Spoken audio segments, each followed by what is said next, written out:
أعوذ بالله من الشيطان الرجيم. بسم الله الرحمن الرحيم. السلام عليكم ورحمة الله تعالى وبركاته. الحمد لله رب العالمين، والصلاة والسلام على الحبيب المصطفى سيدنا ومولانا محمد الكريم وعلى آله وعترته وأصحابه أجمعين. أشهد أن لا إله إلا الله وحده لا شريك له، وأشهد أن حبيبنا وسيدنا ومولانا محمدا عبد الله ورسوله وصفيه من خلقه وحبيبه، أدى الأمانة وبلغ الرسالة ونصح الأمة وكشف الله به الغمة. اللهم صل وسلم وزد وبارك على حبيبنا وسيدنا ومولانا محمد وعلى آل سيدنا محمد، اللهم آمين. أما بعد، Alhamdulillah, kita mengucapkan kesyukuran kepada Allah Subhanahu Wa Taala. Pada hari yang berbahagia ini, kita direzekikan Allah dapat bertemu semula setelah hampir 3 minggu. Setelah hampir 3 minggu kita tidak dapat bersama disebabkan beberapa perkara yang tak dapat nak dielakkan. Jadi pada hari ini Allah Subhanahu Wa Taala merezekikan kita untuk dapat bertemu lagi di dalam majlis pembacaan kitab Al-Imam Al-Mahalli rahimahullahu subhanahu wa ta'ala. Moga-moga Allah memberikan kebaikan kepada kita biiznillah dan menjadikan apa yang kita lakukan ini adalah benar-benar mencari keredaannya, Allahumma amin. Khususnya di dalam menguasai salah satu cabang ilmu yang penting, khususnya di dalam memahami sikap dan prinsip para fuqaha sebelum mereka menyatakan kepada kita berkenaan dengan hukum bagi sesuatu perbuatan. Maka alhamdulillah, pertemuan sebelum ini kita telah pun mempelajari berkenaan dengan muqaddimah bagi ilmu usul fiqh, dan kita masih lagi berada dalam bahagian muqaddimah. Dan sebagaimana biasa, sebelum kita mula membicarakan perbahasan baru pada hari ini, kita akan memulakan terlebih dahulu dengan sama-sama kita mengulang hafalan kita dan menambah hafalan baru untuk matan Al-Waraqat biiznillah subhanahu wa ta'ala. Baik, kita ulang hafalan kita sebelum ini. Bismillahirrahmanirrahim.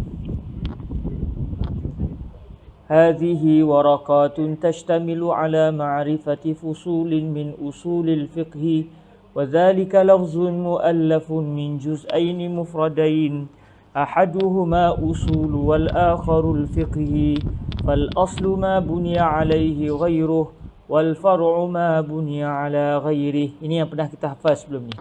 Bismillahirrahmanirrahim. هذه ورقات تشتمل على معرفة فصول من أصول الفقه، وذلك لفظ مؤلف من جزئين مفردين، أحدهما أصول والآخر الفقه. بسم الله الرحمن الرحيم. هذه ورقات تشتمل على معرفة فصول من أصول الفقه، وذلك لفظ مؤلف من جزئين مفردين، أحدهما أصول والآخر الفقه. بسم الله الرحمن الرحيم. هذه ورقات تشتمل على معرفة فصول من أصول الفقه، وذلك لفظ مؤلف من جزئين مفردين، أحدهما أصول والآخر الفقه. بسم الله الرحمن الرحيم. هذه ورقات تشتمل على معرفة فصول من أصول الفقه، وذلك لفظ مؤلف من جزئين مفردين، أحدهما أصول والآخر الفقه. فالأصل ما بني عليه غيره والفرع ما بني على غيره. فالأصل ما بني عليه غيره والفرع ما بني على غيره. فالأصل ما بني عليه غيره والفرع ما بني على غيره. فالأصل ما بني عليه غيره والفرع ما بني على غيره. فالأصل ما بني عليه غيره والفرع ما بني على غيره. فالأصل ما بني عليه غيره والفرع ما بني على غيره. بسم الله الرحمن الرحيم. هذه ورقات تشتمل على معرفة فصول من أصول الفقه، وذلك لفظ مؤلف من جزئين مفردين أحدهما أصول والآخر الفقه فالأصل ما بني عليه غيره والفرع ما بني على غيره. بسم الله الرحمن الرحيم. هذه ورقات تشتمل على معرفة فصول من أصول الفقه وذلك لفظ مؤلف من جزئين مفردين أحدهما أصول والآخر الفقه فالأصل ما بني عليه غيره والفرع ما بني على غيره. بسم الله الرحمن الرحيم. هذه ورقات تشتمل على معرفة فصول من أصول الفقه وذلك لفظ مؤلف من جزئين مفردين أحدهما أصول والآخر الفقه فالأصل ما بني عليه غيره والفرع ما بني على غيره. Okay, kita tambah yang baru hari ini. والفقه معرفة الأحكام الشرعية والفقه معرفة الأحكام الشرعية والفقه معرفة الأحكام الشرعية والفقه معرفة الأحكام الشرعية والفقه معرفة الأحكام الشرعية والفقه معرفة الأحكام الشرعية. Tambah sikit lagi. التي طريقها الاجتهاد التي طريقها الاجتهاد التي طريقها الاجتهاد التي طريقها الاجتهاد. Seluruhnya والفقه معرفة الأحكام الشرعية التي طريقها الاجتهاد والفقه معرفة الأحكام الشرعية التي طريقها الاجتهاد والفقه معرفة الأحكام الشرعية التي طريقها الاجتهاد والفقه معرفة الأحكام الشرعية التي طريقها الاجتهاد والفقه معرفة الأحكام الشرعية التي طريقها الاجتهاد والفقه معرفة الأحكام الشرعية التي طريقها الاجتهاد والفقه معرفة الأحكام الشرعية التي طريقها الاجتهاد والفقه معرفة الأحكام الشرعية التي طريقها الاجتهاد والفقه معرفة الأحكام الشرعية التي طريقها الاجتهاد والفقه معرفة الأحكام الشرعية التي طريقها الاجتهاد والفقه معرفة الأحكام الشرعية التي طريقها الاجتهاد والفقه معرفة الأحكام الشرعية التي طريقها الاجتهاد والفقه معرفة الأحكام الشرعية التي طريقها الاجتهاد والفقه معرفة الأحكام الشرعية التي طريقها الاجتهاد. Daripada awal. بسم الله الرحمن الرحيم. هذه ورقات تشتمل على معرفة فصول من أصول الفقه وذلك لفظ مؤلف من جزئين مفردين أحدهما أصول والآخر الفقه فالأصل ما بني عليه غيره والفرع ما بني على غيره والفقه معرفة الأحكام الشرعية التي طريقها الاجتهاد. بسم الله الرحمن الرحيم.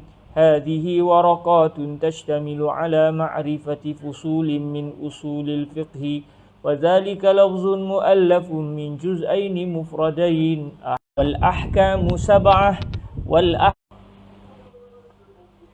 والأحكام سبعة والأحكام سبعة والأحكام سبعة والأحكام سبعة والأحكام سبعة الواجب والمندوب الواجب والمندوب والأحكام سبعة الواجب والمندوب والأحكام سبعة الواجب والمندوب والأحكام سبعة الواجب والمندوب والأحكام سبعة الواجب والمندوب والأحكام سبعة الواجب والمندوب والأحكام سبعة الواجب والمندوب والأحكام سبعة الواجب والمندوب والمباح والمحظور والمباح والمحظور والمباح والمحظور والمباح والمحظور والمباح والمحظور والأحكام سبعة الواجب والمندوب والمباح والمحظور والأحكام سبعة الواجب والمندوب والمباح والمحظور والأحكام سبعة الواجب والمندوب والمباح والمحظور والأحكام سبعة الواجب والمندوب والمباح والمحظور والمكروه والمكروه والمكروه والمكروه والأحكام سبعة الواجب والمندوب والمباح والمحظور والمكروه والأحكام سبعة الواجب والمندوب والمباح والمحظور والمكروه والأحكام سبعة الواجب والمندوب والمباح والمحظور والمكروه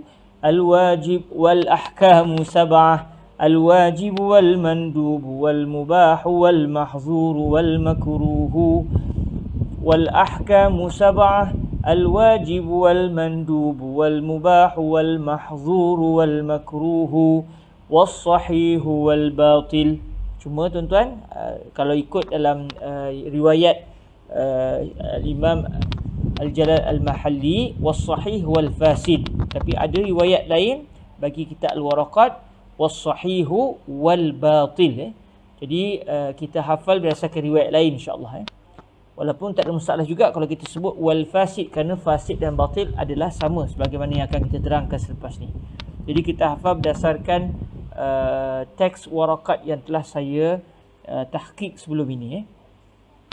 Was-sahihu wal-batil, was-sahihu wal-batil, was-sahihu wal-batil, was-sahihu wal-batil, wal-ahkamu sab'ah الواجب والمندوب والمباح والمحظور والمكروه والصحيح والباطل والأحكام سبعة الواجب والمندوب والمباح والمحظور والمكروه والصحيح والباطل والأحكام سبعة الواجب والمندوب والمباح والمحظور والمكروه والصحيح والباطل. Okay, kita ulang balik apa yang kita baru hafal pada hari ini, iaitu bermula daripada wal fiqhu, ma'rifatul ahkam. Kita ulang sampai kita boleh dapat ingat sikit insya-Allah. Wal fiqhu ma'rifatul ahkam syar'iyyati allati tariquha al-ijtihadu wal ahkamu sab'ah al-wajib wal mandub wal mubah wal mahzur wal makruh was sahih wal batil. والفقه معرفة الأحكام الشرعية التي طريقها الاجتهاد والأحكام سبعة الواجب والمندوب والمباح والمحظور والمكروه والصحيح والباطل والأحكام سبعة الواجب والمندوب والمباح والمحظور والمكروه والصحيح والباطل والأحكام سبعة الواجب والمندوب والمكروه saya pun terlupa. والفقه معرفة الأحكام الشرعية التي طريقها الاجتهاد والأحكام سبعة الواجب والمندوب والمباح والمحظور والمكروه والصحيح والباطل والفقه معرفة الأحكام الشرعية التي طريقها الاجتهاد والأحكام سبعة الواجب والمندوب والمباح والمحظور والمكروه والصحيح والباطل. Okey, cuba kita mula daripada awal kitab insya-Allah. Bismillahirrahmanirrahim. Hadhihi waraqatun tashtamilu ala ma'rifati fusulin min usulil fiqh wa dhalika lafdhun mu'allafun min juz'ain mufradain أحدهما أصول والآخر الفقه فالأصل ما بني عليه غيره والفرع ما بني على غيره والفقه معرفة الأحكام الشرعية التي طريقها الاجتهاد والأحكام سبعة الواجب والمندوب والمباح والمحظور والمكروه والصحيح والباطل. بسم الله الرحمن الرحيم. هذه ورقات تشتمل على معرفة فصول من أصول الفقه، وذلك لفظ مؤلف من جزئين مفردين، أحدهما أصول والآخر الفقه، فالأصل ما بني عليه غيره، والفرع ما بني على غيره، والفقه معرفة الأحكام الشرعية التي طريقها الاجتهاد. والأحكام سبعة: الواجب والمندوب والمباح والمحظور والمكروه والصحيح والباطل. Kita ulang yang kita baru hafal pada hari ini. والفقه معرفة الأحكام الشرعية التي طريقها الاجتهاد. والأحكام سبعة: الواجب والمندوب والمباح والمحظور والمكروه والصحيح والباطل. والفقه معرفة الأحكام الشرعية التي طريقها الاجتهاد. والأحكام سبعة: الواجب والمندوب والمباح والمحظور والمكروه والصحيح والباطل. والفقه معرفة الأحكام الشرعية التي طريقها الاجتهاد. والأحكام سبعة: الواجب والمندوب والمباح والمحظور والمكروه والصحيح والباطل. والفقه معرفة الأحكام الشرعية التي طريقها الاجتهاد. والأحكام سبعة: الواجب والمندوب والمباح والمحظور والمكروه والصحيح والباطل. Okay. Kita mula pada awal, kita ulang 3 kali dan selepas itu kita akan memulakan kelas kita insya-Allah subhanahu wa ta'ala. Bismillahirrahmanirrahim. هذه ورقات تشتمل على معرفة فصول من أصول الفقه، وذلك لفظ مؤلف من جزئين مفردين، أحدهما أصول والآخر الفقه، فالأصل ما بني عليه غيره، والفرع ما بني على غيره. والفقه معرفة الأحكام الشرعية التي طريقها الاجتهاد. والأحكام سبعة: الواجب والمندوب والمباح والمحظور والمكروه والصحيح والباطل. بسم الله الرحمن الرحيم. هذه ورقات تشتمل على معرفة فصول من أصول الفقه، وذلك لفظ مؤلف من جزئين مفردين، أحدهما أصول والآخر الفقه، فالأصل ما بني عليه غيره، والفرع ما بني على غيره. والفقه معرفة الأحكام الشرعية التي طريقها الاجتهاد. والأحكام سبعة: الواجب والمندوب والمباح والمحظور والمكروه والصحيح والباطل. بسم الله الرحمن الرحيم. هذه ورقات تشتمل على معرفة فصول من أصول الفقه، وذلك لفظ مؤلف من جزئين مفردين، أحدهما أصول والآخر الفقه، فالأصل ما بني عليه غيره، والفرع ما بني على غيره. والفقه معرفة الأحكام الشرعية التي طريقها الاجتهاد. والأحكام سبعة: الواجب والمندوب والمباح والمحظور والمكروه والصحيح والباطل. Alhamdulillah, kita telah pun berusaha untuk menghafaz jumlah yang lama dan juga jumlah yang baru pada hari ini. Dan insya-Allah dengan setiap kali kelas kita mulakan dengan hafalan, dan kalau ada rezeki sebelum habis kelas kita ulang dengan hafalan. Sekali lagi, moga-moga kita baca secara tenang dalam masa sama, insya-Allah moga-moga tanpa sebarang tekanan kita akan dapat mengkhatamkan kitab ini biiznillah subhanahu wa taala, dengan dapat juga menghafaz keseluruhan isi kandung matan al-waraqat biiznillah subhanahu wa taala.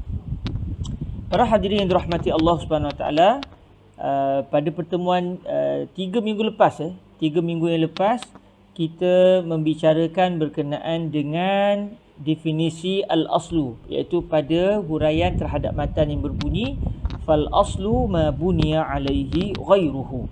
Dan pada hari ini kita akan memulakan huraian terhadap matan yang berbunyi wal far'u ma buniya ala ghairihi wal fiqhu ma'rifatul ahkam asy-syar'iyyah allati tariquha al-ijtihadu wal ahkamu sab'atun al-wajib wal mandub wal mubah wal mahzur wal makruh was sahih wal batil. Okey, insya-Allah kita akan menghuraikan matan yang dinyatakan sebentar tadi biiznillah subhanahu wa taala untuk kelas pada hari ini. Baik, bismillahirrahmanirrahim. Alhamdulillah wassalatu wassalamu ala al-habibil mustafa sayyidina wa maulana Muhammadir Rasulillah wa ala alihi wa itratihi wa ashabihi wa man walah. Qala sayyiduna al-syekh al-jalal al-mahalli wa huwa al-imam Muhammad ibnu Ahmad ibni Muhammad ibni Ibrahim al-Mahalli al-mutawaffa fi awal Muharram sanata 64 wa 800 min hijratir Rasul sallallahu alaihi wa alihi wasallam wa huwa yashrahu matn al-waraqat li Imam al-Haramain Abil Ma'ali Abdul Malik ibni Abi Muhammad Abdullah ibni Yusuf al-Juwaini an-Naisaburi rahimahumallahu subhanahu wa ta'ala wa nafa'ana Allahu bi'ulumihima wa ulumi masyayikhihima wa talamizatihima wa syurrahi musannafatihima wa qurra'iha Allahumma amin. Qala sayyiduna al-imam al-mahalli syarihan li matn al-waraqat wal far'u alladhi huwa muqabilul asli ma buniya ala ghairihi ka furu'i syajarati li asliha wa furu'il fiqhi li usulihi. Adapun al-far'u, okey, sebelum ni kita telah pun meneliti definisi bagi al-aslu. Ini semua adalah kerana kita ingin mengetahui definisi ilmu usul fiqh. Kita masih dalam mukaddimah bagi ilmu ini. Kita ingin mengetahui apakah erti usul fiqh. Dan telah disebutkan sebelum ini, untuk mengetahui makna usul fiqh sebenarnya tidak perlu kepada kita perlu tahu terlebih dahulu apa erti usul, apa erti al-fiqh. Sebaliknya terus kita boleh pergi kepada definisi usul fiqh tanpa perlu mengkaji apa erti usul, apa erti al-fiqh. Namun Imam al-Haramain al-Juwaini telah mendatangkan terlebih dahulu definisi bagi usul dan juga bagi al-fiqh supaya kita dapat pendedahan awal apa erti usul, apa erti al-fiqh. Barulah selepas itu beliau akan menjelaskan definisi usul fiqh, yang mana usul fiqh dengan maksud dia adalah satu ilmu yang tertentu. Sebenarnya untuk mengetahui definisinya sudah tidak lagi bergantung kepada definisi usul dan juga definisi al-fiqh. Namun atas dasar maklumat dan atas dasar untuk menambahkan pengetahuan, maka Imam Al-Haramain Al-Juwaini mendatangkan juga definisi definisi bagi al-aslu dan juga definisi bagi al-fiqhu. Kerana kalimah ilmu usul fiqh ni dia ada dua kalimah macam kita bincang sebelum ni, iaitu kalimah al-aslu dan juga kalimah al-fiqhu. Sebab usul itu secara bahasa Arabnya dia adalah merupakan jamak bagi aslun. Usul adalah jamak bagi aslun. Aslun, aslan, usul. Jadi maka dengan sebab itu telah dibincangkan 3 minggu yang lepas, kita telah pun meneliti apakah erti al-aslu yang merupakan mufrad bagi kalimah al-usul. Kerana dalam bahasa Arab aslun adalah mufrad, musannanya adalah aslan, manakala jamak bagi al-aslu adalah al-usul. Jadi oleh kerana sudah dibincangkan tentang al-aslu secara bahasa, iaitu ma bunya alaihi ghairuhu. Al-aslu adalah apa sahaja yang benda lain menumpang kepadanya atau benda lain berdiri di atasnya. Maka bila bicara tentang al-aslu, secara tak langsung kita akan dibawa untuk memahami bahawa di sana ada dua perkara, iaitu benda yang menumpang dan benda yang ditumpang. benda yang ditumpang itu adalah al-aslu. Maka mungkin kita pun nak tahu, okey, benda yang menumpang itu apa pula maknanya? Sebab al-aslu ma bunya alaihi ghairuhu. Al-aslu adalah apabila adalah satu benda yang benda lain dibina di atasnya. Jadi seperti sebagai contoh, satu rumah yang dibina di atas tiang. Kerana ada tiang, rumah dibina di atas tiang, maka tiang itu adalah al-aslu, manakala benda yang menumpang di atas tiang itu apa pula namanya. Maka disebabkan itulah Imam Al-Haramain Al-Juwayni mendatangkan pula definisi bagi al-far'u, sekalipun tujuan asal perbahasan ini adalah untuk mengetahui definisi aslun dan juga definisi fiqhun semata-mata. Tetapi oleh kerana bila bicara tentang al-aslu, dia akan membawa kita untuk mengetahui benda yang menumpang kepada al-asl, maka dibicarakan pula apakah nama bagi benda yang menumpang kepada al-asl. Lalu kata Imam Al-Mahalli rahimahullahu subhanahu wa ta'ala, dalam keadaan beliau menghuraikan matan al-waraqat, kata beliau, wal far'u alladhi huwa muqabilul asli ma bunya ala ghairihi. Kalimah al-far'u pula, yang mana al-far'u itu adalah merupakan lawan bagi al-asl. Sebab bila sebut al-aslu, dia ada benda yang menumpang, dia ada benda yang ditumpang. Benda yang ditumpang adalah al-aslu. Maka apa pula nama bagi benda yang ditumpangi, benda yang menumpang. Contoh macam tadi, rumah dibina di atas tiang. Maka rumah yang dibina, ataupun kita kata atap lah, bagi tempat atap. Atap dibina di atas tiang. Tiang menyokong atap. Atap berdiri di atas tiang. Jadi atap ni dalam bahasa Arab dipanggil apa pula? Jadi atap dalam bahasa Arab, dia boleh dinamakan sebagai al-far'u kerana dia menumpang. Dia dibina di atas benda lain. Maka al-far'u itu adalah lawan bagi al-aslu. Sebab al-aslu benda yang menumpang, lawannya adalah benda yang ditumpang. Benda yang ditumpang adalah al-aslu. Manakala benda yang menumpang pula adalah al-far'u. Benda yang ditumpang adalah al-aslu, ya. Benda yang menumpang adalah al-far'u. Jadi kata Imam Al-Mahalli, al-far'u yang merupakan lawan bagi al-aslu adalah ma, iaitu apa sahaja. Ayyu syai'in. Ma di sini bermaksud apa sahaja. Bunya ala ghairihi, apa sahaja yang telah dibina di atas benda lain. Apa sahaja yang dibina di atas benda lain, apa saja yang dibina di atas benda lain, maka itu dinamakan al-far'u. Apa contohnya? Ka furu'i syajarati li asliha. Contohnya seperti cabang-cabang bagi pohon. Cabang-cabang bagi satu pohon untuk akarnya. Maknanya pokok ada akar. Jadi akar itu yang menjunam di atas, dia menjunam di dalam tanah.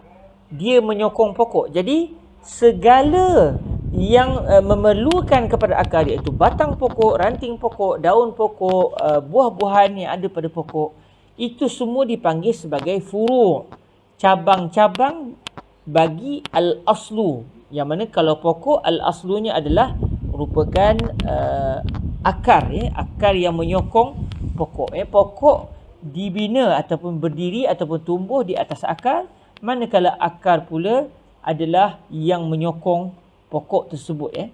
Jadi contoh di sini adalah pokok. Kalau ada pada pokok, maknanya cabang-cabang bagi pokok itu merujuk kepada selain akar, selain pada akar. Kerana selain pada akar, semuanya memerlukan kepada akar. Jadi yang memerlukan, yang berdiri di atas akar adalah cabang-cabang pokok seperti ranting, buah, daun dan sebagainya. Manakala benda yang di atasnya lah cabang-cabang tadi berdiri ataupun memerlukannya, maka benda tersebut adalah akar. Jadi akar dibina di atas akar, ataupun yang memerlukan kepada akar adalah cabang-cabang pokok, manakala yang diperlukan ataupun yang dibina di atasnya adalah akar itu sendiri. Wa furu'il fiqhi li usulihi. Contoh-contoh lain, cabang-cabang fiqh bagi usul fiqh, bagi usul fiqh. Jadi tadi contoh yang beliau iaitu Imam Al-Mahalli datangkan peringkat awal adalah satu contoh yang bersifat hissiyah. Sekarang beliau mendatangkan pula contoh ma'nawiyah.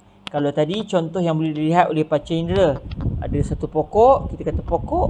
Bila pokok maknanya pokok ada batang pokok dan ada akar pokok.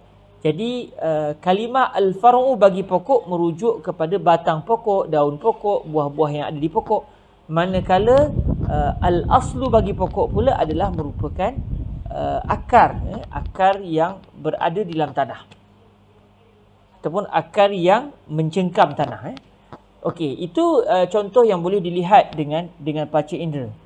Manakala beliau datangkan pula Imam Al-Mahalli datangkan pula satu contoh yang lain, iaitu ilmu fiqh dengan dalil fiqh.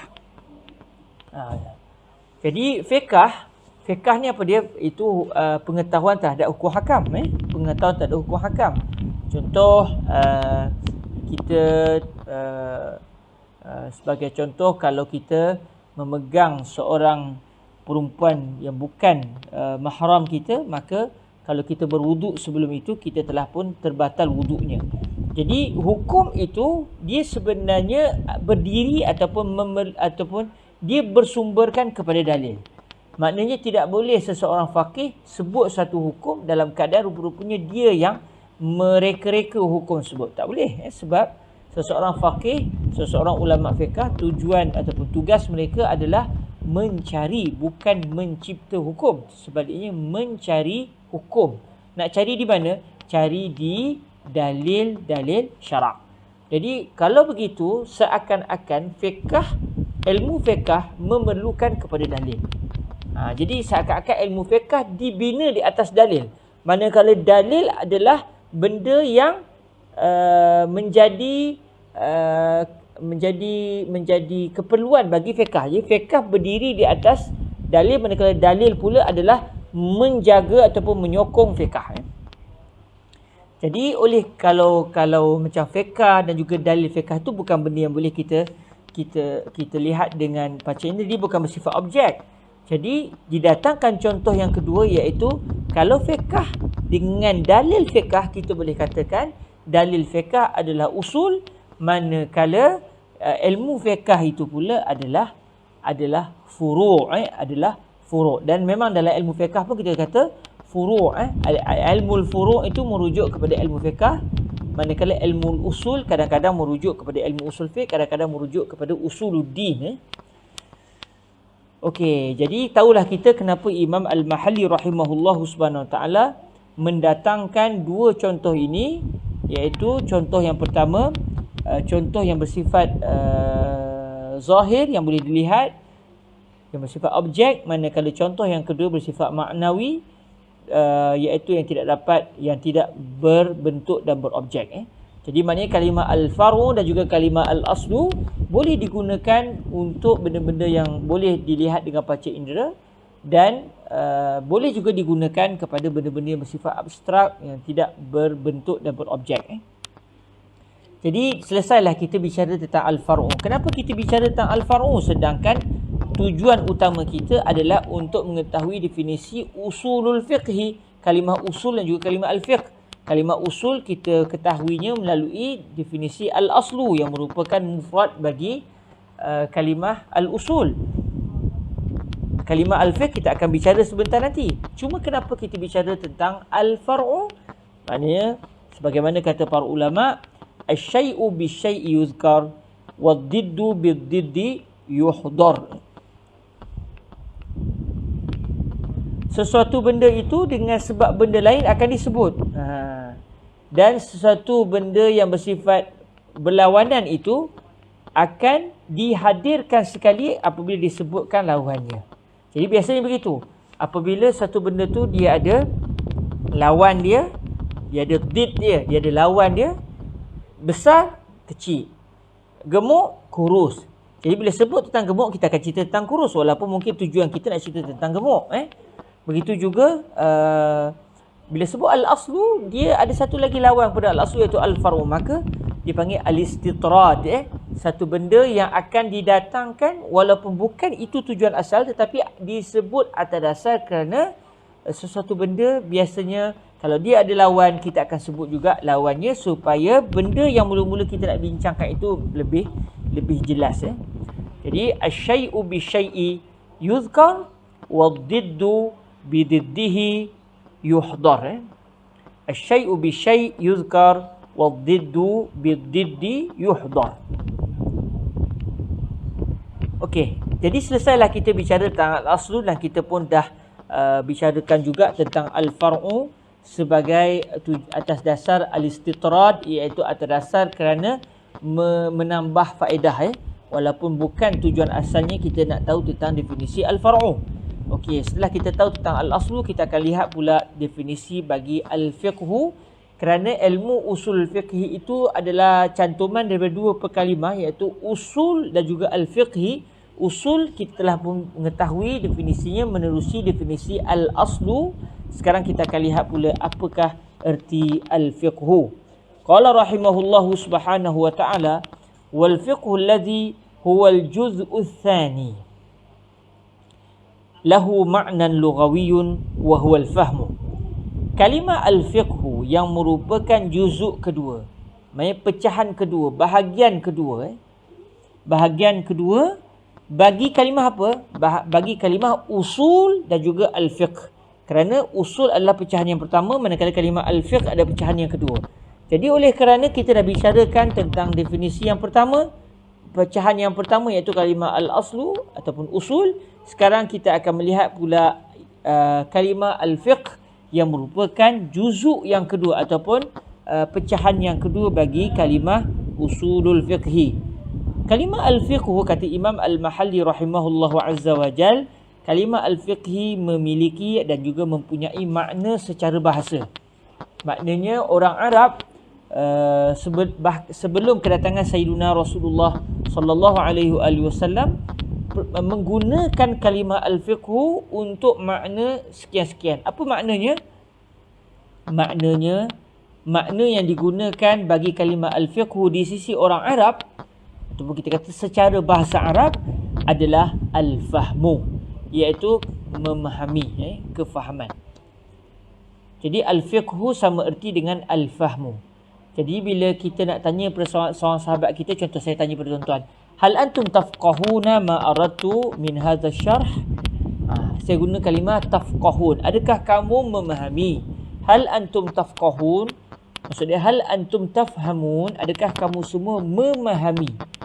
Jadi kalau saya guna ayat seperti itu tidak dianggap salah secara bahasa, kerana al-fiqhu dalam bahasa Arab memang memberi erti al-fahmu, kefahaman.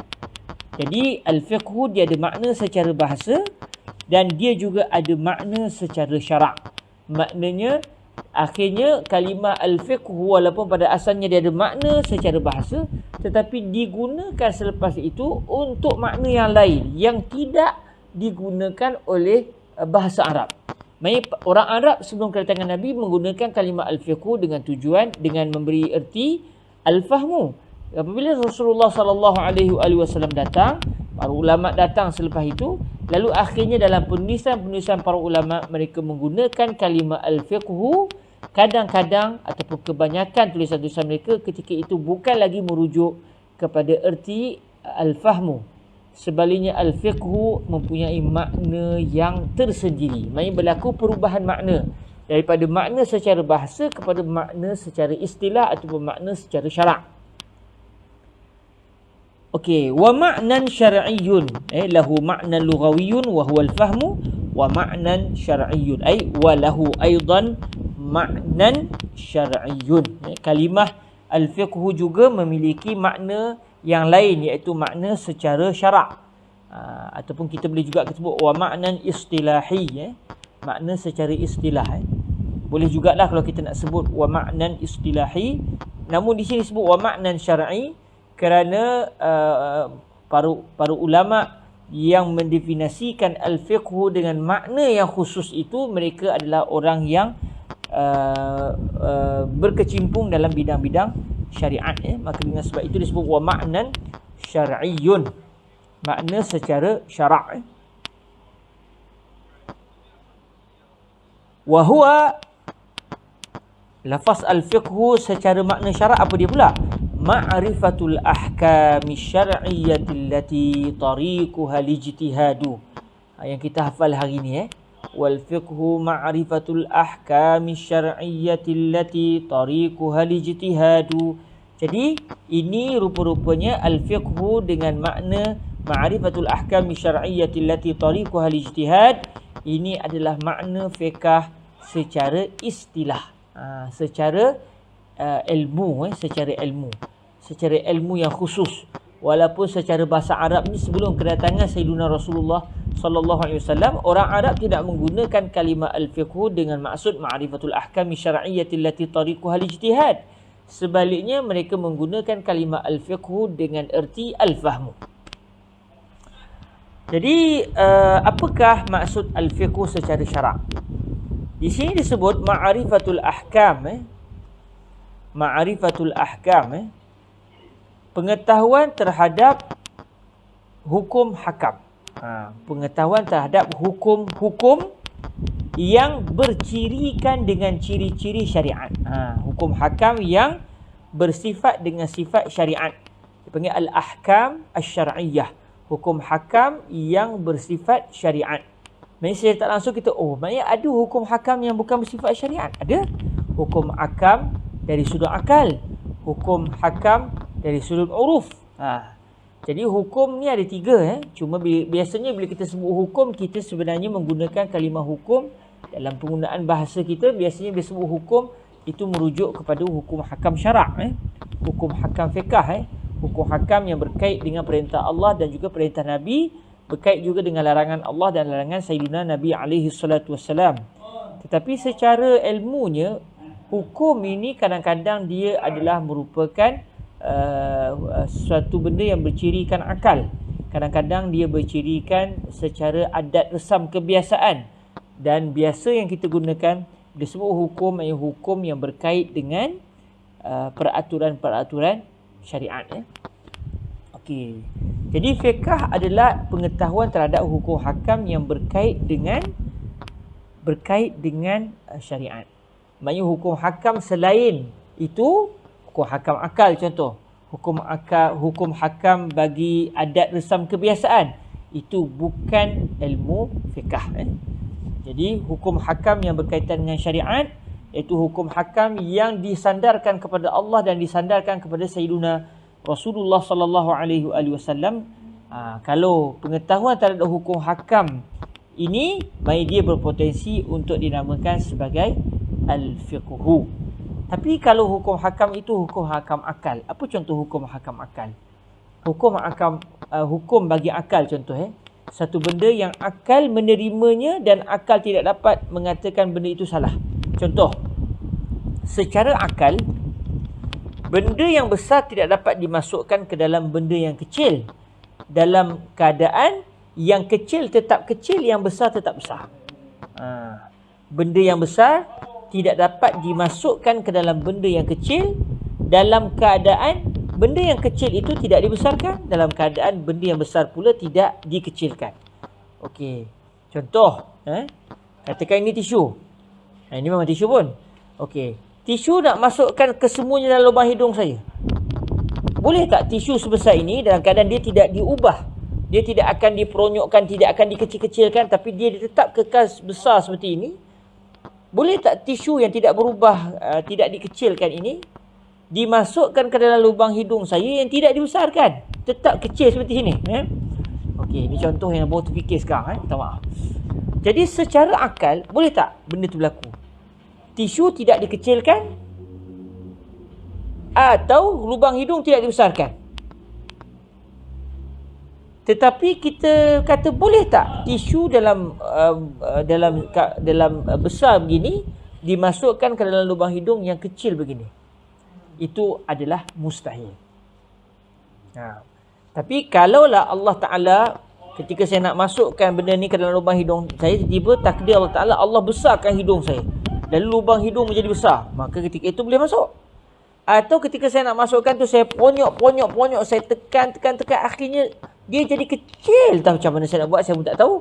Tiba-tiba saya berjaya kecilkan tisu ini dan akhirnya boleh masuk semuanya dalam lubang hidung. Maka itu tidak mustahil sebab tisu yang besar boleh masuk ke dalam lubang hidung yang kecil sekiranya tisu itu dikecilkan terlebih dahulu. Atau tisu yang besar itu dimasukkan ke dalam lubang hidung yang kecil, yang sebelum dimasukkan lubang yang kecil itu dibesarkan. Baru tidak mustahil. Tetapi memasukkan benda yang kecil ke dalam memasukkan benda yang besar ke dalam benda yang kecil dalam keadaan tidak berlaku perubahan dari sudut saiz benda yang besar dan juga benda yang kecil itu, maka itu adalah mustahil secara apa? Secara akal. Jangan ditanya pula apa dalil syariatnya, mana dalil Al-Quran dan dalil hadisnya. Sebab dalil ini bukan semata-mata mesti bersumberkan Al-Quran dan juga hadis. Bahkan akal yang waras juga adalah merupakan dalil. Jadi antara lagi contoh, saya sekarang berada contohnya di Kuala Kangsar. Kalau saya kata pada tuan-tuan, saya jasad saya sekarang berada di Kuala Kangsar, tapi kalau tak percaya, saya juga sebenarnya berada di Mesir. Jasad saya juga berada di Mesir, saya sekarang sedang duduk bersebelahan dengan Ustaz Muhdi. Tapi dalam masa yang sama, jasad saya juga berada di Malaysia. Maksudnya saya ada dua jasad. Satu orang boleh berada di dua tempat secara serentak. Mustahil atau tidak? Mustahil. Itu adalah mustahil secara akal. Jangan ditanya mana dalilnya. Sebab akal yang waras tidak boleh menerima satu objek berada di dua tempat secara serentak. Tapi tuan-tuan tengok saya di tempat tuan-tuan, bukan tengok jasad saya, itu tengok muka ataupun rupa saya ataupun gambar saya. Maka ketika itu tidak berlaku mustahil sebab dia bukan satu jasad yang berada di dua tempat. Maka sesuatu benda yang dihukum oleh akal sebagai satu benda yang mustahil atau satu benda yang wajib berlaku. Contoh, apabila ia jasad, maka jasad akan memerlukan tempat. Itu adalah benda yang wajib berlaku begitu. Wajib secara akal, atau benda yang boleh dianggap oleh akal boleh berlaku ataupun boleh tak berlaku, maka itu adalah hukum akal. Hukum akal pula ada tiga. Hukum wajib, hukum mustahil dan hukum jaiz. Hukum jaiz. Adapun uruf adalah sesuatu benda kebiasaan, satu benda yang bersifat kebiasaan, yang akal boleh mengatakan tidak mustahil. Suatu benda yang biasa secara resam, secara adat resam, secara kebiasaan, tidak mustahil secara akal untuk berubah. Untuk berubah. Walaupun secara adatnya kita tidak melihat perkara itu berlaku. Contoh, saya bila nak pergi ke surau, saya perlu berjalan kaki. Bila berjalan kaki ataupun naik kenderaan, maksudnya saya akan menjadikan kaki saya berpijak di tanah. Tapi mustahil tak kalau saya boleh terbang tanpa naik sebarang kenderaan, tiba-tiba terbang macam burung tu pergi ke surau. Orang tengok tu dia daripada jauh orang nampak dah saya terbang dalam keadaan saya tidak naik sebarang kenderaan, saya boleh terbang begitu. Mustahil atau tidak? Mustahil secara adat. Mustahil secara adat, tetapi ia tidak dianggap mustahil secara akal. Sebab tidak mustahil untuk Allah Azza wa Jalla memberikan kepada seseorang satu kelebihan sehingga dia dapat melakukan perbuatan yang tidak dapat dilakukan oleh orang lain secara kebiasaannya. Jadi hukum pergi ke masjid dalam keadaan tidak berjalan kaki dan tidak berkenderaan, sebaliknya terbang seperti burung, bagi seorang manusia itu adalah mustahil. Mustahil dari sudut apa? Dari sudut akal. Akal tidak mengatakan ianya mustahil sebab tidak mustahil kalau Allah Ta'ala nak bagi. Tetapi mustahil dari sudut apa? Mustahil dari sudut adat. Contoh, mampu tak saya untuk minum air sungai sampai air sungai kering? Minum sikit-sikit sampai habis kering sungai. Itu mustahil secara apa? Secara adat. Tetapi tidak mustahil secara akal. Sebab Allah Ta'ala mampu menjadikan seseorang itu, Allah berkuasa untuk menjadikan seseorang itu boleh melakukan satu perbuatan yang tidak boleh dibuat oleh orang lain. Iaitu dalam contoh kita tadi, minum air sungai sampai kering. Jadi maknanya hukum ni saya nak sebutnya hukum ada 3 jenis. Ada hukum yang berkait dengan akal, ada hukum yang berkait dengan adat, kebiasaan, dan ada juga hukum yang berkait dengan syariat. Dengan syariat. Okey, jadi setelah kita tahu hukum punya ada 3 jenis, sebelum saya terlupa, apa pula erti hukum? Al-hukmu. Jadi hukum ini, tuan-tuan yang dirahmati Allah Subhanahu Wa Taala, hukum adalah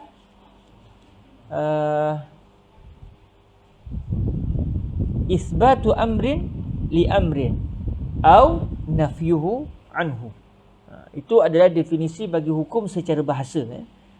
Isbatu amrin li amrin au nafyuhu anhu. Kita mensabitkan satu benda kepada satu benda, atau kita menafikan satu benda daripada satu benda yang lain. Itu dipanggil sebagai hukum, al-hukmu. Maksudnya kita menyatakan satu benda itu bersifat ataupun memiliki sifat bagian-bagian, atau kita menafikan sesuatu daripada sifat, daripada benda tersebut. Maka sama ada kita mengisbatkan atau kita menafikan, itu dinamakan sebagai hukum. Contoh, saya sebut Ustaz Muhdi berada di Mesir. Contoh, Ustaz Muhdi berada di Mesir. Maka itu adalah hukum. Hukum yang telah saya sabitkan. Saya telah menyatakan satu perkara, iaitu saya menisbahkan keberadaan ataupun Ustaz Muhdi, saya telah nisbahkan kepada keberadaan di Mesir. Maknanya saya menisbahkan keberadaan Ustaz Muhdi kepada Mesir, itu dinamakan hukum. Kemudian saya kata saya pula tidak berada di Mesir. Maknanya saya telah menafikan keberadaan saya di Mesir. Maka itu juga dinamakan sebagai hukum. Maknanya hukum ni asal kita menyatakan satu benda kepada satu benda yang lain, atau kita menafikan satu benda daripada satu benda yang lain. Contoh, tuan-tuan, saya sebut kepada tuan-tuan, kelas kita dibuat pada sebelah petang waktu Malaysia.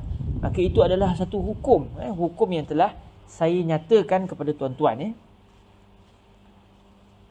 Dalam masa yang sama, kalau saya kata kelas kita tidak dibuat pada waktu malam, itu juga satu hukum, satu hukum. Kerana saya telah menisbahkan keberadaan ataupun waktu kelas ini pada sebelah petang, atau saya telah menafikan waktu kelas kita daripada waktu malam. Jadi al-hukmu, sebagaimana yang Ustaz Muhdi tulis, jazakumullahu khairah, isbatu amrin li amrin au nafyuhu anhu. Jadi begitu juga kalau kita kata sembahyang adalah wajib, sembahyang sunat adalah tidak wajib, maka itu dinamakan sebagai hukum. Orang tidak boleh terbang, itu juga satu hukum, hukum secara adat. Orang boleh terbang, itu adalah hukum secara akal. Maknanya dia adalah hukum secara akal. Contoh saya kata, saya berada di Selangor, itu adalah hukum secara adat. Dia tidak wajib ataupun dia dianggap sebagai hukum secara adat. Saya berada di Selangor. Saya tidak berada di Mesir, itu juga dianggap sebagai hukum secara adat. Sebab tidak mustahil untuk saya berada di tempat lain. Jadi maknanya hukum ini adalah isbatu amrin li amrin au nafyuhu anhu. Kita menisbahkan satu benda kepada satu benda, itu dinamakan hukum. Saya kata rumah ini cantik, maknanya saya telah menisbahkan kecantikan kepada rumah tersebut, itu juga dinamakan sebagai hukum. Bila saya kata rumah ini tidak cantik, itu juga dinamakan sebagai hukum. Jadi di sini kita dapat tahu hukum adalah isbatu amri li amrin, menisbahkan satu benda kepada satu benda yang lain, atau kita menafikan satu benda daripada satu benda yang lain. Itu dipanggil al-hukmu secara bahasa. Kemudian kita semua sudah mengetahui bahawa hukum terbahagi kepada 3. Hukum secara syarak, iaitu yang menyatakan pensabitan tersebut atau penafian tersebut adalah syariat, atau hukum secara adat, iaitu yang menyatakan perkara tersebut adalah adat. Mensabitkan satu benda kepada satu benda atau menafikan satu benda daripada satu benda, itu adalah adat, kebiasaan itu sendiri. atau yang mensabitkan satu benda kepada satu benda itu adalah akal, atau boleh juga akal menafikan satu benda daripada satu benda yang lain. Jadi penafian ataupun pengisbatan itu bila dia akan jadi hukum syariat kalau yang menyatakan itu adalah syariat. Yang meletakkan pensabitan dan juga penafian itu adalah syariat. Bila hukum itu dinamakan sebagai hukum akal? Apabila akal yang menyatakan perkara tersebut atau akal yang menafikan perkara tersebut. Bila pula dinamakan sebagai hukum adat? Apabila adat yang mengatakan perkara tersebut.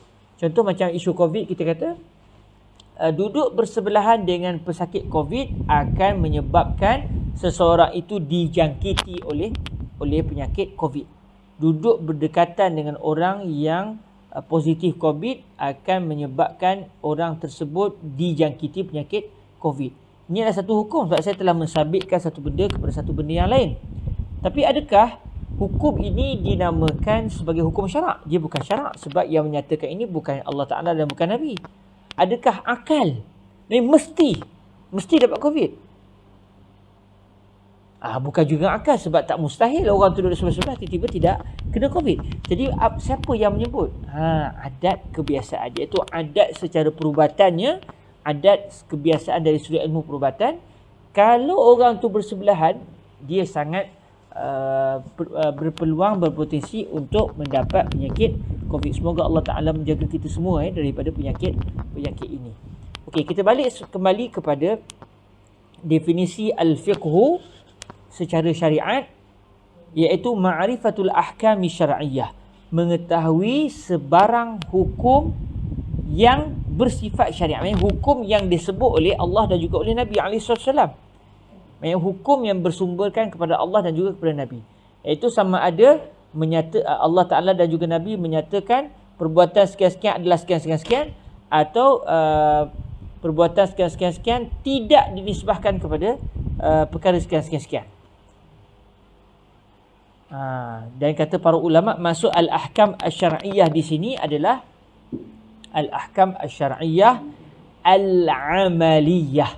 Sebab hukum syarak ada dua. Hukum syarak yang bersifat perbuatan. Sebentar, Tok nak ni ke? Sebentar tuan, saya nak tolong atuk saya sekejap. Tok nak ni ke? Nak duduk. Dah tutup lah.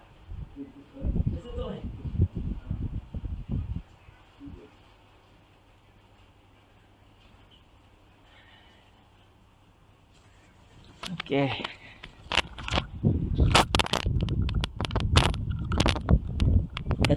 Datuk saya kata tadi, Datuk sejuk. Itu adalah hukum, itu adalah hukum. Tapi bukan hukum secara syariat, bukan juga hukum secara akal, tapi hukum secara uruf. Okey. Jadi balik kepada hukum syarak. Hukum syarak ada dua, iaitu hukum syarak yang bersifat amali, perbuatan. Ada juga hukum-hukum syarak yang bersifat akal. Yang bersifat keyakinan. Contoh, Allah Ta'ala adalah satu-satunya Tuhan. Itu siapa yang sebut? Akal? Ya, akal juga boleh menyatakan perkara tersebut. Tapi dalam masa yang sama, syariat juga menyatakan perkara tersebut. Allah Ta'ala sebut dalam Quran, fa'alam annahu la ilaha illallah. Jadi, keyakinan bahawa Allah Ta'ala satu-satunya adalah Tuhan, itu adalah hukum syariat. Sebab dia bersumberkan kepada syariat. Selain daripada dia juga bersumberkan kepada akal. Dalam masa yang sama, ianya tidak bersifat perbuatan. Tetapi hukum itu adalah bersifat keyakinan. Jadi dinamakan sebagai al-ahkam asy-syar'iyyah al-i'tiqadiyah ataupun al-ilmiyah. Dia ada dua nama lah. Sama ada kita namakan al-ahkam asy-syar'iyyah al-ilmiyah, hukum hakam yang bersifat pasti, bersifat yakin 100%, benar 100%, ataupun kita juga disebut al-i'tiqadiyah, hukum hakam yang bersifat kepercayaan. Kepercayaan kita bahawa selepas mati manusia akan dibangkitkan. Itu bukan hukum akal, itu bukan hukum uruf, itu hukum syariat. Tapi hukum syariat itu tidak memerlukan kepada kita kena melakukan satu perbuatan. Sebaliknya dia memerlukan hanya kepada keyakinan dan keimanan. Maka ketika itu dinamakan hukum syariat yang bersifat keyakinan atau hukum syariat bersifat kebenaran 100%. Maka itu dinamakan sebagai ilmu akidah. Jadi ilmu akidah juga boleh dianggap sebagai al-ahkam asy-syar'iyyah. Walaupun biasa disebut al-ahkam asy-syar'iyyah, kita akan teringat ilmu fiqh. Ilmu pegang perempuan batal wuduk, kalau sembahyang tak ada wuduk, sembahyang tak sah. Biasa kita akan teringat kepada fiqh. Tapi tidak salah juga kalau kita menyatakan ilmu akidah adalah al-ahkam asy-syar'iyyah dari sudut al-i'tiqadiyah ataupun al-ilmiyah. Jadi fiqh dengan maksud syariat, dengan maksud hukum hakam syariat, sebenarnya dia bermaksud pengetahuan terhadap hukum hakam syariat yang bukan bersifat al-i'tiqadiyah tetapi bersifat al-amaliyah. Hukum hakam yang berkait, hukum hakam yang bersumberkan kepada sumber syarak dan ia berkait dengan perbuatan manusia. Maka barulah dinamakan sebagai al-fiqhu, ma'rifatul ahkami syar'iyyah allati tariquha al-ijtihadu. Pengetahuan terhadap hukum hakam syariat yang jalan untuk mengetahui hukum hakam tersebut, tariquha, jalannya, domir kepada tariquha itu adalah kalimah ma'rifah. Tariqu ma'rifatil ahkami syar'iyyah, bukan tariqul ahkami syar'iyyah, bukan tariqul ahkami syar'iyyah, tapi tariquha di sini maksudnya tariqu ma'rifatil ahkami syar'iyyah. Jadi pengetahuan terhadap hukum hakam syarak yang jalan untuk kita mengetahui terhadap hukum hakam tersebut, jalan nak tahu tu adalah ijtihad. Ijtihad iaitu kajian, kajian para ulama fiqh. Mereka akan meneliti dalil-dalil syarak daripada Al-Quran, hadis, ijma', qiyas dan sebagainya. Hasil kajian mereka akan menjumpai bahawa perbuatan sekian-sekian halal dilakukan, perbuatan sekian-sekian tidak boleh dilakukan, perbuatan sekian-sekian adalah wajib, perbuatan sekian-sekian adalah haram, makruh, mubah dan sebagainya. Jadi pengetahuan terhadap hukum hakam yang cara nak tahu hukum hakam tersebut adalah secara ijtihad, itu dinamakan al-fiqhu. Itu dinamakan sebagai al-fiqhu. Jadi di sini kata para ulama, secara istilahnya al-fiqhu adalah merujuk kepada pengetahuan, contohnya al-Imam Asy-Syafi'i terhadap hukum bagi perbuatan sekian. Adapun kita yang bukan seorang mujtahid seperti Imam Syafi'i, bukan seperti Imam Malik, bukan seperti Imam Ahmad, kita adalah orang yang tidak layak untuk terus pergi kepada dalil-dalil syarak. Kita tahu juga pegang perempuan batal wuduk, tapi kita tahu bukan sebab kita buat kajian. Kita tahu sebab Imam Syafi'i bagi tahu. Kita tahu sebab Imam Malik bagi tahu, contohnya. Maka pengetahuan kita terhadap hukum hakam tadi tidak dinamakan sebagai al-fiqhu. Kerana apa? Kerana pengetahuan kita terhadap hukum hakam syarak tadi, jalan kita boleh tahu hukum hakam tersebut bukan dengan sebab kita sendiri yang terus mencari hukum daripada dalil. Sebab kita tak boleh cari hukum dari dalil, sebab kita bukan ahlinya. Sebaliknya kita tahu sebab Imam Syafi'i contoh bagi tahu, Imam Nawawi contoh bagi tahu. Maka ketika itu pengetahuan kita itu bukan disebabkan ijtihad, sebaliknya disebabkan Imam Syafi'i bagi tahu. Maka pengetahuan kita bahawa memegang perempuan itu membatalkan wuduk tidak dinamakan fiqh, tetapi pengetahuan yang ada dalam minda Imam Syafi'i yang menyatakan kepada beliau bahawa memegang perempuan yang bukan memegang perempuan yang bukan mahram itu membatalkan wuduk. Pengetahuan yang ada dalam minda Imam Syafi'i contohnya dinamakan sebagai al-fiqhu. Kerana Imam Syafi'i mengetahui hukum hakam tersebut. Dan macam mana Imam Syafi'i boleh tahu? Sebab beliau telah berijtihad. Begitu juga Imam Malik, begitu juga Imam Ahmad. Jadi kita boleh sebut secara mudahnya fiqh adalah pengetahuan yang ada dalam minda seorang mujtahid terhadap hukum hakam, fiqh yang bersifat amalan, bersifat amali. Adapun pengetahuan kita tidak dinamakan sebagai al-fiqhu. Kita hanya menceritakan tentang al-fiqhu. Tapi pengetahuan kita itu hanya sekadar menceritakan, menghikayatkan apakah yang ada dalam minda Al-Imam Asy-Syafi'i. Jadi hikayatul syai', hikayatul ilmi laisa bi'ilmin. Kalau kita boleh katakan begitu, kita menceritakan pengetahuan Imam Syafi'i itu bukanlah pengetahuan hakikat pengetahuan Imam Syafi'i, tapi kita hanya menceritakan. Jadi fiqh itu adalah pengetahuan yang ada dalam minda seseorang mujtahid terhadap hukum hakam yang bersifat dengan sifat-sifat amali. Adapun pengetahuan kita, saya, tuan-tuan dan mereka yang tidak sampai ke tahap seperti Al-Imam Asy-Syafi'i, tidak sampai ke tahap Imam Malik dan sebagainya, pengetahuan kita semua ini terhadap hukum hakam yang bersifat amali itu tidak dinamakan sebagai tidak dinamakan sebagai al-fiqhu. Hikayatul ilmi laisa bi'ilmi. Allah. Jazakumullahu khairan Ustaz Muhdi. Ja'alakallahu wa zumala'ak wa iyana jami'an min syuyukhil kibar biiznillah. Amin ya Rabb. Jadi pengetahuan terhadap hukum hakam syarak yang jalan kepada pengetahuan tersebut adalah ijtihad, itu dinamakan al-fiqhu. Okey, itu dinamakan sebagai al-fiqhu. Okey, seterusnya kata Imam Al-Mahalli rahimahullahu azza wa jalla dalam beliau nak menghuraikan lagi apa erti al-fiqhu dari sudut makna syarak. Kal ilmi bi anna an-niyyata fil wudu'i wajibatun. Contohnya ilmu pengetahuan yang ada dalam minda Imam Syafi'i, contohnya di sini pengetahuan yang ada dalam minda Imam Syafi'i bahawa sesungguhnya niat di dalam wudu adalah wajib. Imam Syafi'i setelah buat kajian, setelah meneliti dari syarak, beliau mendapati bahawa sebelum kita berwudu, suatu kita nak basuh muka, bila air kena saja ke muka, wajib ketika itu kita menghadirkan dalam hati kita bahawa kita melakukan perbuatan tersebut dengan tujuan untuk mengangkat hadas kecil. Jadi pengetahuan yang ada dalam minda Imam Syafi'i bahawa seseorang yang berwudu wajib berniat suatu air kena ke mukanya, pengetahuan dalam minda Imam Syafi'i tersebut dinamakan al-fiqhu. Wa annal witra mandubun. Pengetahuan yang ada dalam minda Imam Syafi'i dan yang setuju dengan beliau bahawa sembahyang witir bukanlah diwajibkan, sebaliknya disunatkan, itu juga dinamakan sebagai al-fiqhu. Habis pengetahuan saya pula, itu tidak dinamakan sebagai al-fiqhu. Saya hanya menceritakan semula apakah pengetahuan Al-Imam Asy-Syafi'i terhadap hukum melakukan sembahyang witir.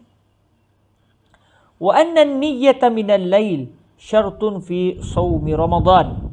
Pengetahuan yang ada dalam minda Al-Imam Asy-Syafi'i dan juga yang bersependapat dengan beliau bahawa berniat pada waktu malam itu adalah merupakan syarat bagi puasa bulan Ramadan. Pengetahuan tersebut dinamakan al-fiqhu. Jadi Imam Syafi'i setelah membuat kajian, beliau mendapati bahawa seseorang apabila ingin berpuasa wajib, sebelum masuk subuh dan maknanya pada malam tersebut, apabila dah masuk saja malam, sebelum datang subuh, dia mesti berniat, dia mesti menyatakan dalam hati dia bahawa esok pagi bermula pada subuh sampailah waktu maghrib seterusnya, beliau ingin ataupun beliau akan berpuasa wajib. Jadi niat pada waktu malam adalah merupakan syarat bagi puasa. Pengetahuan bahawa niat adalah wajib ataupun merupakan syarat bagi puasa wajib, itu dinamakan sebagai al-fiqhu. Tapi di sisi siapa? Pengetahuan yang ada di kepala siapa? Yang ada di kepala Al-Imam Asy-Syafi'i. Adapun kita, setelah saya beritahu tuan-tuan, setelah guru-guru menyatakan kepada kita semua bahawa sebelum subuh kena berniat. Jadi itu tidak dinamakan, pengetahuan saya tadi tidak dinamakan sebagai al-fiqhu, kerana saya tahu bukan dengan sebab ijtihad. Saya tahu sebab orang bagi tahu. Jadi itu tidak dinamakan sebagai al-fiqhu, kerana al-fiqhu adalah pengetahuan terhadap hukum hakam syariat yang berkait dengan amali, yang berkait dengan perbuatan, yang cara kita boleh tahu tadi adalah dengan sebab kajian secara fiqh. Ustaz, buku ni ada jual? Ada. Kalau tengok dalam iklan kita memang nyatakan kalau tuan tengok balik iklan kelas ni di bawah tu, siapa yang ingin mendapatkan kitab boleh terus kontak orang sekian-sekian. Ada nanti saya boleh sertakan link di akhir nanti saya akan sertakan link bagi siapa yang ingin membeli kitab ini Susah juga kalau kita baca tak ada kitab Okey. Seterusnya para hadirin rahmati Allah disebut wa anna zakata wajibatun fi malis sabi. Zakat, pengetahuan bahawa zakat adalah diwajibkan pada harta seorang kanak-kanak. Ada satu orang kanak-kanak, takdir Allah Ta'ala mak ayah dia meninggal, dan kadang mak ayah dia orang kaya, tiba-tiba semua kekayaan mak dan ayah dia akhirnya dapat kepada dia. Dan ada jugalah bahagian kepada orang lain berdasarkan faraid contohnya. Tetapi harta yang dia miliki itu rupanya terlalu banyak dan sampai kepada nisab dan cukup haul, perlukah dikeluarkan zakat daripada harta kanak-kanak tadi? Dalam Imam Syafi'i pun kaji. Setelah beliau meneliti, setelah beliau berijtihad, beliau mendapati bahawa wajib ditunaikan zakat walaupun pemilik harta tersebut belum baligh. Jadi pengetahuan Imam Syafi'i hasil dari kajian beliau itu dinamakan sebagai al-fiqhu. Ghairu wajibatin fil hulil mubah. Satu orang perempuan katakan dia ada emas, dia ada emas, dia ada rantai, tapi katakan rantai dia tadi sampai nisab 80 gram contoh. Sampai nisab 80 gram ke 85 gram 20 dinar. 4.25 kali 20 apa? 40. Cuba tengok jap. Maksudnya saya ingat ni 20 dinar. 1 dinar 4.25 gram emas. 4.25 gram 4.25 kali dengan 20 dapat tak 80 ke 85? Kita tak ingat yang gram, kita ingat yang sistem lama Okey, tak apalah, yang pentingnya sambil-sambil kalau dapat maknanya dalam mazhab Imam Syafi'i, harta perhiasan yang dimiliki oleh seorang perempuan, dia ada rantai, dia ada cincin yang dipakai di badan dia, tiba-tiba harta itu sampai kepada 20 dinar, harga 20 dinar. Harga 20 dinar iaitu 4.25 gram emas kali dengan 20. Kita akan dapat berapa gram tu? Saya ingat 80 gram atau 85 gram gitu. Saya terlupa matematik yang tepat Dan kalkulator pun tak ada di tangan sekarang ni. Jadi kalau wanita itu dia memiliki harta yang sampai kepada nisab sekalipun, tapi harta itu merupakan barang kemas dia, perhiasan dia, maka tidak diwajibkan zakat. Imam Syafi'i tahu tu dengan sebab apa? Sebab beliau buat kajian, beliau meneliti dalil. Jadi pengetahuan Imam Syafi'i terhadap zakat tidak diwajibkan pada harta yang merupakan perhiasan seorang wanita, itu dinamakan sebagai al-fiqhu. Wa annal qatla bimusaqqalin yujibul qisas. Begitu juga dengan pengetahuan Imam Syafi'i bahawa kes bunuh al-qatlu, pembunuhan dengan menggunakan musaqqal. Maknanya menggunakan alat-alat yang berat. Bukan alat-alat tajam, tapi alat-alat yang berat. Maknanya kadang-kadang pembunuhan berlaku dengan sebab ditikam dengan keris, ditikam dengan pisau. Itu dengan sebab tajamnya benda itu, dipanggil al-muhaddad. Tapi kadang-kadang pembunuhan berlaku bukan dengan sebab benda itu tajam, tapi benda itu berat.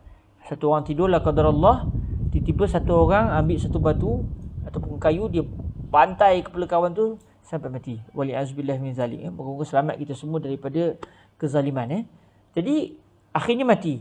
Adakah pembunuh yang telah membunuh orang tersebut dengan menggunakan alat yang tidak tajam tetapi mempunyai unsur berat? Dia katok, dia pukul, dia hentak satu benda berat ke atas seseorang lalu mati. Adakah orang yang telah membunuh menggunakan alat berat tadi dijatuhkan hukuman qisas ataupun tidak?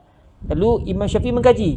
Imam Syafi'i hasil perkajian beliau terhadap dalil-dalil syarak, beliau mendapati bahawa pembunuh tersebut akan dijatuhkan hukuman qisas. Jadi pengetahuan Imam Syafi'i bahawa seseorang yang membunuh walaupun dengan menggunakan alat yang tidak tajam tetapi telah membunuh dengan alat yang keras, alat yang berat, alat yang membawa kepada kematian disebabkan keberatan benda itu, sama ada benda itu seniman berat atau dipalu benda itu ke kepala seorang contohnya, maka orang itu dijatuhkan hukuman qisas. pengetahuan Imam Syafi'i bahawa orang terjatuhkan hukuman qisas adalah dinamakan al-fiqh. Wa nahwi zalika min masailil khilaf. Begitu jugalah dengan contoh-contoh lain yang biasa, yang merupakan perbahasan-perbahasan yang berlaku perbezaan pandangan di kalangan para fuqaha. Maknanya di sini kita dapat tahu, maknanya fiqh ni disebut fiqh je khilaf. Maknanya ada saja khilaf fuqaha, maknanya dia dinamakan sebagai al-fiqh. Tapi kalau pendapat itu semua ulama sepakat. Contoh, tak ada siapa pun yang mengatakan sembahyang zuhur tak wajib.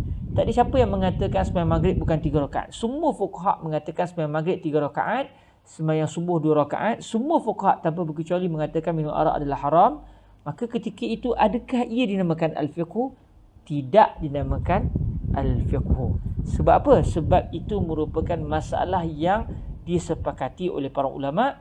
Bila sepakat tu maksud dia apa? Sepakat kerana dalilnya jelas sehingga tidak memerlukan kepada kajian. Dalilnya sangat jelas sehingga tidak perlu kepada susah payah nak cari, nak mengkaji. Sedangkan al-fiqh memerlukan kepada kajian yang terperinci. Perlu bersusah payah untuk mencari dan mengkaji. Dengan sebab benda itu rumit, maka itulah menyebabkan berlaku perbezaan pandangan di kalangan para fuqaha. Tapi kalau dalil itu jelas, contoh Allah Ta'ala sebut wa ahallallahu al-bai'a wa harrama riba. Allah sebut dengan jelas wa harrama riba. Dialah Allah yang telah mengharamkan riba. Jadi sebab itu para ulama tidak berbeza pendapat bahawa riba adalah haram, kerana Allah telah sebut dengan begitu jelas wa harrama riba, dan itu tidak memerlukan kepada kajian terperinci. Tak perlu kepada kajian yang terperinci kerana dalilnya sangat jelas. Bila dalil sangat jelas, maka ini akan membawa kepada kesepakatan para ulama. Biasanya kalau kita tengok, bahkan sebenarnya itulah yang berlaku, para ulama berbeza pendapat sebab apa? Kerana dalil kepada perbuatan tersebut boleh difahami dengan pelbagai kefahaman. Maka berlakulah khilaf di kalangan para ulama. Jadi masalah-masalah hukum hakam syarak yang berkaitan dengan amali, yang berlaku perbezaan pandangan di kalangan para fuqaha kita, itu dinamakan al-fiqh. Habis tu, sembahyang wajib tak dinamakan sebagai al-fiqh? Ya, tidak dinamakan sebagai al-fiqh. Minum arak adalah haram, itu bukan al-fiqh ke? Ya, ia bukan al-fiqh. Habis apa? Saya pernah tanya kepada guru saya, Fadilatul Syekh Said bin Syatul Asy-Syafi'i, apakah nama ataupun apakah yang kita nak namakan terhadap ilmu yang berkait dengan perkara-perkara hukum hakam yang bersifat amali tetapi tidak ada khilaf di kalangan para ulama. Kita nak katakan apa? Kata Fadilatul Syekh Said bin Syatul, itu adalah al-aqidah.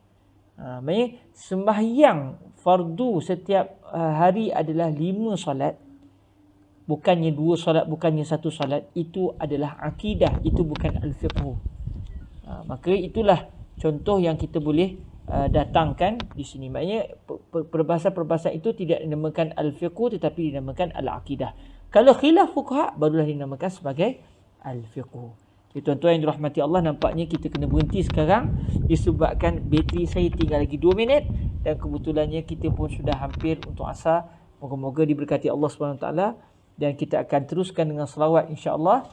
Kalau tiba-tiba terberhenti tiba-tiba tu, saya mohon kemaafan kerana bateri tinggal lagi 2 minit dan tak sempat nak cas.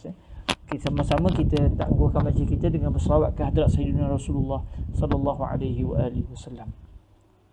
اللهم صل أفضل صلاة على أسعد مخلوقاتك سيدنا محمد وعلى آله وصحبه وسلم عدد معلوماتك ومداد كلماتك كلما ذكرك الذاكرون وغفل عن ذكره الغافلون. اللهم صل أفضل صلاة على أسعد مخلوقاتك سيدنا محمد وعلى آله وصحبه وسلم عدد معلوماتك ومداد كلماتك كلما ذكرك الذاكرون وغفل عن ذكره الغافلون. اللهم صل أفضل صلاة على أسعد مخلوقاتك سيدنا محمد وعلى آله وصحبه وسلم عدد معلوماتك ومداد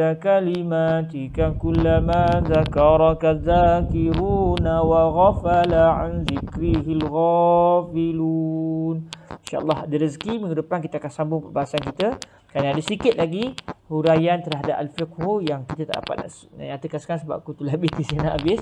Moga diberkati Allah. Aku qali hadza wa astaghfirullah li wa lakum. Assalamualaikum warahmatullahi wabarakatuh.